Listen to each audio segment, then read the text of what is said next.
نحمدہ ونصلی علی رسولہ الکریم اما بعد فاعوذ باللہ من الشیطان الرجیم بسم اللہ الرحمن الرحیم۔ تمام دوستوں کو مجھ حقیر محمد فرخ جاوید کی طرف سے السلام علیکم ورحمۃ اللہ وبرکاتہ۔ آج کی جو میری ویڈیو ہے یہ ہے بخار کے موضوع پر۔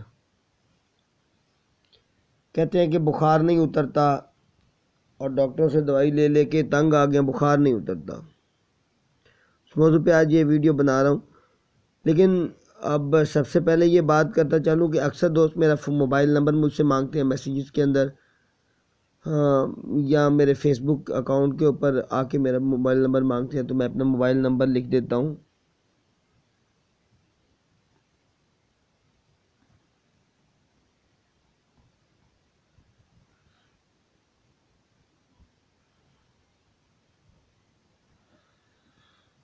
یہ میرا سیل فون نمبر ہے، اس وقت جو میرے یوز میں ہے یہ میرا سیل فون نمبر ہے۔ اب ویڈیو کی طرف آتا ہوں۔ بخار،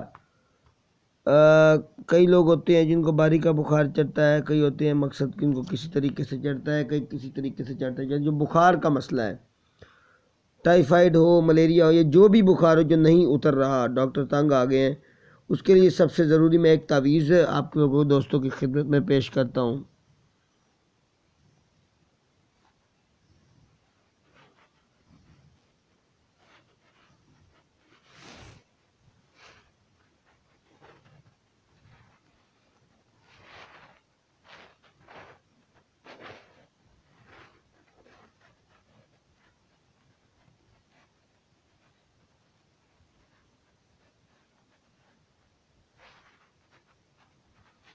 آتشی چال کے ساتھ یہ تعویذ ہے۔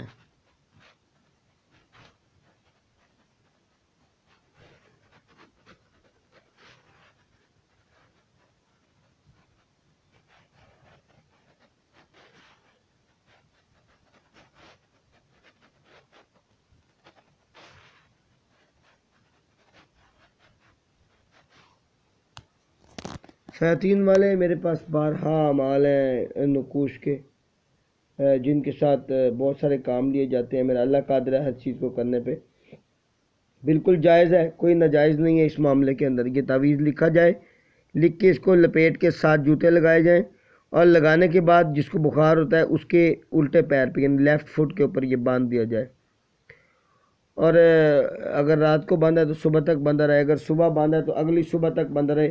ہاں یہ ضرور بات کرتا چلوں گا کہ جب نماز پڑھنے لگے تو مریض اس کو اتار کے اپنے جوتے کے نیچے رکھ دے، 24 گھنٹے کے بعد اس کو 7 جوتے مارے اور پھر دوسرے پیر پہ باندھ دے۔ یعنی جس کو 20 سال پرانا بھی بخار ہے تو یہ 2 سے 3 دن پیر کو بدل بدل کے باندھے، انشاءاللہ العزیز اللہ نے چاہا تو بخار جو ہے اس کا وہ اس کی جان چھوڑ دے گا۔ یہ عاملین حضرات کے لیے عمل ہے، عام بندہ اس کو نہ کرے، کیونکہ بعض اوقات اثرات ہوتے ہیں، جناتی معاملات ہوتے ہیں جن کی وجہ سے بخار وغیرہ بھی آ جاتا ہے۔ یہ نہیں کہتا، مور دین 90% تو آج کل جس طرح کے معاملات ہیں، بخار موسمی بخار بھی ہوتے ہیں اور مختلف اس کے نظام ہوتے ہیں۔ بہت کم ریئر کیسز میں ہوتا ہے کہ جناتی معاملات ہوتے ہیں۔ اکثر ایسا ہوا ہے کہ بخار کسی نے بولا بچے کو دم کر دیں، ہمارے پاس لے کے آئے، آتے ہی اس کو دورہ لگ گیا، دیکھو تو وہ جناتی معاملات تھے۔ اٹ ڈزنٹ مین کہ وہ بخار بھی جناتی معاملوں کی وجہ سے آتا ہے، بلکہ ہو جاتا ہے کبھی کبھار۔ تو عاملین حضرات ہی اس کو استعمال کریں، اور جناتی مسائل کے اندر اس تعویذ کو استعمال نہ کیا جائے۔ جو لوگ معاملات کو سنبھال نہیں سکتے، جناتی معاملات کو سنبھال نہیں سکتے، وہ اس کو ہرگز استعمال نہ کریں۔ یہ عاملین حضرات کے لیے میری طرف سے ہدایت ہے۔ جو اس کو استعمال کریں گے عاملین، انشاءاللہ وہ اس کا تجربہ دیکھ لیں گے۔ میرا اللہ آسانیاں پیدا فرمائے، ہمیں سنت مبارکہ پہ چلنے کی توفیق عطا فرمائے، اور دوسروں سے ہمیں سنتیں سیکھنے اور دوسروں کو سکھانے کی توفیق عطا فرمائے۔ وآخر دعوانا الحمدللہ رب العالمین۔